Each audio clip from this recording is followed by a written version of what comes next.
ओम नमः शिवाय। नमस्ते। आज मैं आपको सोलर सिस्टम के जो ये 9 प्लैनेट्स हैं इनके बारे में कुछ ऐसी चीजें बताना चाह रही हूँ जिसको समझ करके ज्योतिष में किस तरीके से ग्रहों को समझना है उसके लिए आपको बहुत हेल्प मिलेगी। तो देखिए, जैसे ये हमारा सूर्य ग्रह है, तो जैसे 9 ग्रहों में सूर्य को राजा कहा जाता है कि पूरे प्लेनेट में सूर्य राजा है ग्रहों का।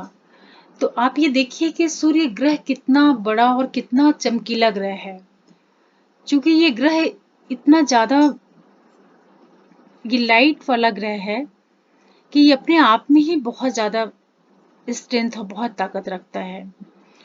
और जितने ये सारे ग्रह हैं, चाहे ये बुध है, शुक्र है, मंगल है और ये जुपिटर, सैटर्न, सारे के सारे ही प्लैनेट्स, यहाँ तक कि जो अपनी पृथ्वी है, ये सभी जो हैं सूर्य से ही प्रकाशित होते हैं। सूर्य का जो प्रकाश है वही सारे ग्रहों की को जाता है और उसी के प्रकाश से सारे ग्रहों में एक चमक आती है, एक ऊर्जा आती है। इस तरह आप समझिए।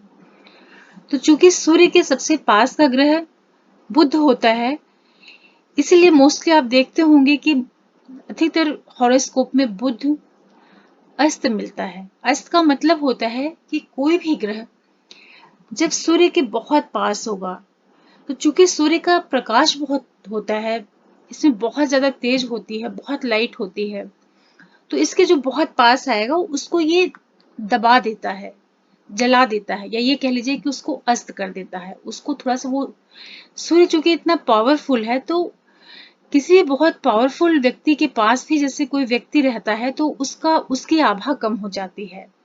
ठीक इसी तरीके से सूर्य के पास बुध होता है, तो चूंकि बुध सबसे करीब का ग्रह है, तो ये अधिकतर ये पत्रिकाओं में अस्त ही पाया जाता है। लेकिन फिर भी अस्त होने के बावजूद भी बुध ग्रह का जो परिणाम होता है वो ज्यादा नकारात्मक नहीं होता। अधिकतर तो सूर्य और बुध साथ एक जगह बैठ कर के राशि में बुधादित्य योग भी बना देते हैं। ये आप देख रहे हैं, क्योंकि दोनों पास पास हैं, तो बुध के अस्त होने के चांसेस बहुत ज्यादा रहते हैं। इसके बाद फिर आप देखिए कि जो हमारा ये तीसरा ग्रह शुक्र है, चूंकि शुक्र भी सूर्य से काफी पास है, बुध की तुलना में तो दूर है, लेकिन फिर भी दूसरे प्लैनेट से कंपैरेटिवली ये शुक्र भी सूर्य के पास है, इसीलिए शुक्र ग्रह भी बहुत चमकीला है।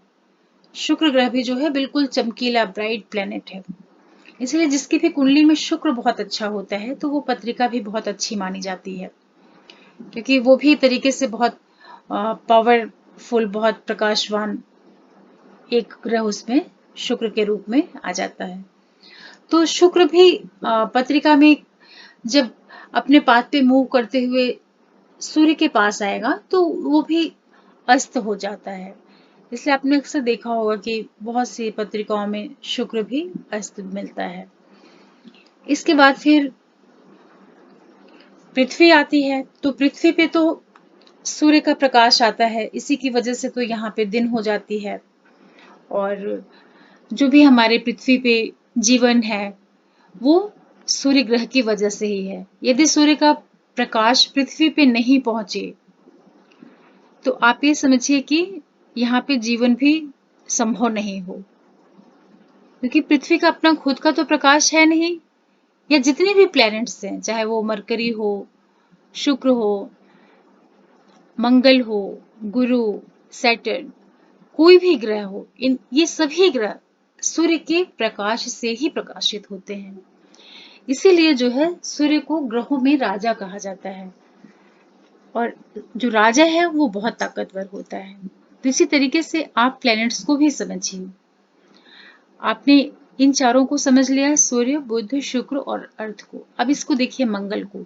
मंगल जो है पृथ्वी से बाहरी कक्षा में पहला ग्रह है और सूर्य से दूर है, तो यहाँ पे भी काफी प्रकाश रहता है।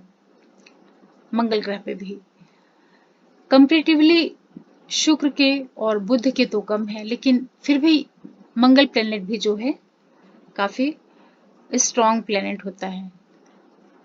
मंगल जो है सेनापति के रूप में, सारे प्लैनेट्स के बीच में जो इसको माना जाता है वो सेनापति की तरह से देखा जाता है कि इसका काम जो है वो आर्मी पर्सन की तरह है। फिर आप देखिए जुपिटर आता है। अब आपने देखा कि जुपिटर साइज में कितना बड़ा है। जुपिटर बहुत बड़ा ग्रह है, इसीलिए जिसका गुरु बहुत अच्छा होता है।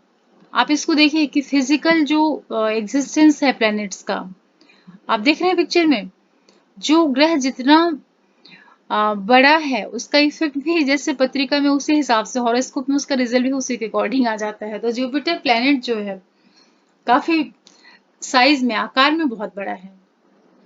और इसी वजह से जब जुपिटर किसी भी हॉरोस्कोप में लग्न में बैठे या लग्न को देखे, कहीं पे भी बैठ करके अगर अपनी 5वीं 7वीं और 9वीं दृष्टि से जब लग्न को देखता है जुपिटर, तो ऐसी स्थिति में व्यक्ति का जो व्यक्तित्व होता है, जो उसका बॉडी स्ट्रक्चर होता है, वो काफी बल्कि हो जाता है। और विशेष रूप से तब बहुत ज्यादा इफेक्ट आता है जब किसी के लग्न में वक्री गुरु बैठ जाए। मीन्स कि वक्री बृहस्पति जब किसी के लग्न में बैठता है तो उसके शरीर को बहुत बेडौल, बहुत बड़ा, बहुत मोटा सा बना देता है। जैसे बहुत बहुत बल्कि हैवी बॉडी के लोग होते हैं, तो उसका कारक जो है मोस्टली ये जुपिटर ही होता है, गुरु ग्रह। और गुरु जो है बहुत ही शुभ प्लेनेट है, इनका बहुत इंपॉर्टेंट रोल होता है। इसके बाद देखिए हमारा सैटर्न प्लेनेट, जो कि सैटर्न आप देख रहे हैं, सूर्य प्लेनेट यहाँ है और सूर्य से सबसे दूर जो प्लेनेट है वो है सैटर्न। इसी वजह से सैटर्न के ऊपर, चूंकि वो इतना दूर है, तो सूर्य का प्रकाश वहां पे नहीं पहुंच पाता है। और सूर्य का प्रकाश नहीं पहुंच पाने के कारण सैटर्न में एक तरह से आप उसको कह सकते हैं कि वहां पे बहुत ज्यादा ठंड, या मतलब एक अंधेरा जैसा उसको आप बोल सकते हैं। और यही एक रीजन है, यही एक कारण है, चूंकि शनि और सूर्य एक दूसरे से बहुत अधिक डिस्टेंस पे हैं, इस वजह से भी इनका जो प्लेनेट के रूप में एक कॉम्बिनेशन होता है सैटर्न और सन का, ये बहुत स्ट्रॉन्ग, बहुत अच्छा नहीं माना जाता है। वैसे डिपेंड करेगा पत्रिका की बाकी और भी ग्रहों की पोजीशन, उसके बेसिस पे फिर वो फाइनल कंक्लूजन आता है। लेकिन इन जनरल शनि और सूर्य जो है आपस में विरोधी प्लेनेट होते हैं, मतलब एक दूसरे के अपोजिशन में रहते हैं, ये हमेशा एक दूसरे का विरोध ही करते रहेंगे। इसका कारण है, एक बिल्कुल चमकीला है, बहुत ज्यादा एनर्जी से भरा हुआ, ब्राइटनेस जिसमें भरी है, जो तेज का कारक है, और दूसरा बिल्कुल स्लो, शांत, अंधेरा, काला। तो इनका जो नेचुरल, जो इनकी प्रवृत्ति है, इनकी टेंडेंसी है, वही बिल्कुल अलग है। इसलिए भी आप इस पिक्चर के माध्यम से बहुत आसानी से ग्रहों को समझ पा रहे होंगे। मुझे ऐसा लग रहा है कि ग्रहों को समझने के लिए अगर उनको एस्ट्रोनॉमिकली उनका स्टडी किया जाए तो और भी ज्यादा आसान हो जाता है एस्ट्रोलॉजी में उनको समझ पाना, उनके फलित को निकाल पाना, उनका कैलकुलेशन कर पाना, ये सारी चीजें बहुत इजी हो जाती हैं जब हम प्लैनेट्स को फिजिकली देखते हैं कि कौन सा ग्रह किसके पास है, किससे कितना दूर है। तो ये बहुत हेल्प करता है ज्योतिष को समझने में, कैलकुलेशन करने में, उसका प्रिडिक्शन करने में बहुत एक सपोर्ट मिलता है। इसीलिए मैंने सोचा कि आज आपको इस पिक्चर के थ्रू ग्रहों के बारे में थोड़ा सा अलग हटके बताऊं, जिससे आपको आसानी हो जाए और आपके मन में एक पिक्चर बन जाए कि कौन सा प्लेनेट कहाँ पे है, किससे कितना दूर है, दिखने में कैसा है उसका, इसलिए उसका रिजल्ट देने का तरीका भी क्या हो सकता है। ये सारी चीजें आपको एक गाइड का काम करेंगी। तो आज के इस वीडियो में आप मेन ये समझ लीजिए कि चूंकि पूरे सौरमंडल का, सोलर फैमिली का जो मेन प्लेनेट है वो सूर्य होता है, और सूर्य ही ग्रहों का राजा है। सूर्य के ही चारों तरफ सारे के सारे प्लैनेट्स अपनी अपनी कक्षाओं पे मूव करते रहते हैं। तो सूर्य हमारा बहुत ही इंपॉर्टेंट ग्रह है, और इसीलिए सूर्य जो होता है वो आत्मा को दिखाता है, आत्मा का कारक ग्रह जो होता है वो सूर्य होता है। और चंद्रमा जो होता है वो चूंकि पृथ्वी के बहुत पास होता है और पृथ्वी के चारों ओर मूव करता रहता है अपने ऑर्बिट में, तो इसलिए चंद्रमा को मन का कारक कहा गया है। तो हमारे पूरे हॉरोस्कोप में पूरे जो दो प्रमुख ग्रह हैं, एक तो हमारा सूर्य बहुत महत्वपूर्ण ग्रह होता है, आत्मा को प्रदर्शित करता है, और दूसरा हमारा चंद्रमा होता है।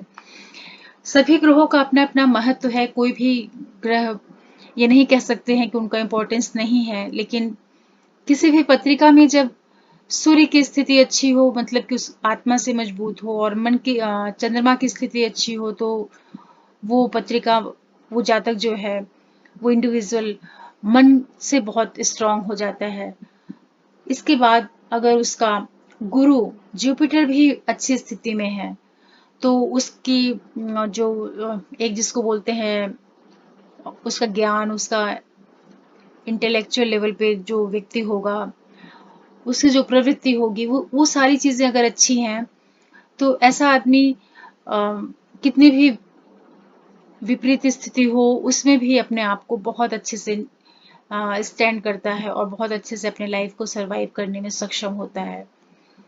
सभी ग्रहों का अपना अपना इम्पोर्टेंट रोल है, लेकिन फिर भी ये आप मान के चलो कि अगर सूर्य, चंद्रमा और गुरु ग्रह की स्थिति अच्छी हो, तो ये लाइफ को बहुत अच्छा शेप देते हैं और हमारी लाइफ बहुत सक्सेसफुल और बहुत मीनिंगफुल हो जाती है।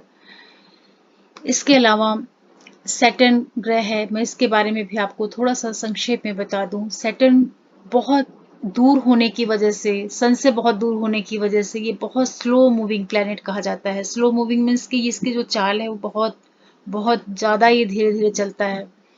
इसीलिए शनि को मांदी भी बोलते हैं। मांदी मीन्स होता है कि बहुत जो धीरे धीरे काम करे, धीरे धीरे चले। और शनि देखिए,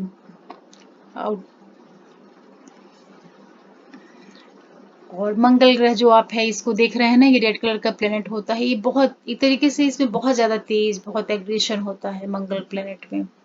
और शुक्र जो है बहुत सुंदर सा, बहुत ब्यूटीफुल प्लेनेट है, व्हाइट कलर का, और ये चमकता रहता है। ये व्हाइट क्या मतलब, थोड़ा सा ये जैसे शुक्र ग्रह को बिल्कुल व्हाइट तो नहीं कहेंगे, लेकिन ये थोड़ा सा मिल्की मिल्की कलर जो होता है, उस तरह का आप इसको कह सकते हैं। ये भी बहुत बहुत प्यारा ग्रह है शुक्र। और मरकरी तो राजकुमार ही, मरकरी तो सौरमंडल में इसको राजकुमार की संज्ञा दी गई है, बुध ग्रह को।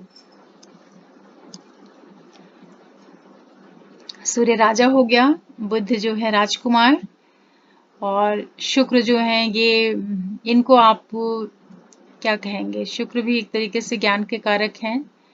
मंगल सेनापति हैं, गुरु हमारे गुरु ही हैं। सैटर्न जो है ये सैटर्न श्रम के कारक हैं। सौरमंडल में इनको दास का स्थान दिया गया है, लेकिन ये बहुत मेहनत करने वाले ग्रह हैं। अगर किसी का सैटर्न बहुत अच्छा हो तो वो व्यक्ति बहुत मेहनती होता है, इसलिए सैटर्न का भी अपना बहुत ज्यादा इम्पोर्टेंस है हॉरोस्कोप में। और गुरु चूंकि बहुत हैवी है, मोटे तगड़े से, बहुत ज्यादा हैवी और बहुत बल्कि से, इसलिए जुपिटर ज्ञान बहुत देते हैं, लेकिन जुपिटर काम बहुत कम कर पाते हैं। जुपिटर बहुत ज्यादा काम नहीं करते हैं, ये सिर्फ बौद्धिक कार्यों में इनका ज्यादा योगदान रहता है। सैटर्न जो है काम अच्छा करवाते हैं, मेहनती बनाते हैं व्यक्ति को। मंगल व्यक्ति को बहुत ज्यादा एनर्जेटिक बनाते हैं। अगर किसी का मंगल बहुत अच्छा होता है तो वो व्यक्ति बहुत ज्यादा एनर्जी से भरा हुआ होता है। और उसके बाद किसी का मून, जो कि इसमें नहीं दिख रहा है, अगर किसी का मून बहुत अच्छा होता है तो वो व्यक्ति निर्णय लेने में बहुत अच्छा होता है, मन से बहुत अच्छी उसकी भावनाएं होती हैं, उसके विचार बहुत अच्छे होते हैं। तो मून प्लेनेट भी बहुत इंपॉर्टेंट प्लेनेट होता है। और शुक्र जिसका बहुत अच्छा रहेगा, तो शुक्र से ये अच्छा हो जाता है कि उसकी फिजिकल लाइफ की जितनी भी चीजें हैं वो काफी अच्छी रहती हैं, उसको बहुत सक्सेस मिलती है, अचीवमेंट्स मिलती हैं। उसके बाद ये मरकरी है, बुध प्लेनेट। अगर बुध बहुत अच्छा रहता है, जिसका पत्रिका में बहुत स्ट्रांग होता है, तो वो व्यक्ति बहुत इंटेलेक्चुअली बहुत साउंड होता है, उसकी मैथमेटिक्स बहुत अच्छी होती है। और अगर सन बहुत अच्छा है, तो सन तो राजा ही है प्लेनेट का, इसका तो इसके बारे में तो क्या कहा जाए, संतोषन ही है। फिर भी आप ये मान के चलें कि ये हमारा सौरमंडल है, ये सारे ग्रह हैं। आज आपने बहुत अच्छे से ये समझ लिया होगा कि ये ग्रह क्या हैं, कैसे हैं, किस तरीके से ये काम करते हैं, ग्रहों की एक दूसरे से क्या दूरी है, दूरी के आधार पे इनमें क्या चीज़ें परिवर्तित होती हैं। ये सारी चीज़ें आज आपको मैंने बताया शॉर्ट में। आशा करती हूँ ये वीडियो आपको बहुत अच्छा लगेगा, और अगर ये वीडियो आपको बहुत पसंद आए और इससे आपको कुछ नॉलेज मिली हो तो प्लीज़ आप इसे सब्सक्राइब करिएगा, शेयर करिएगा और लाइक करिएगा। नमस्ते, ओम नमः शिवाय।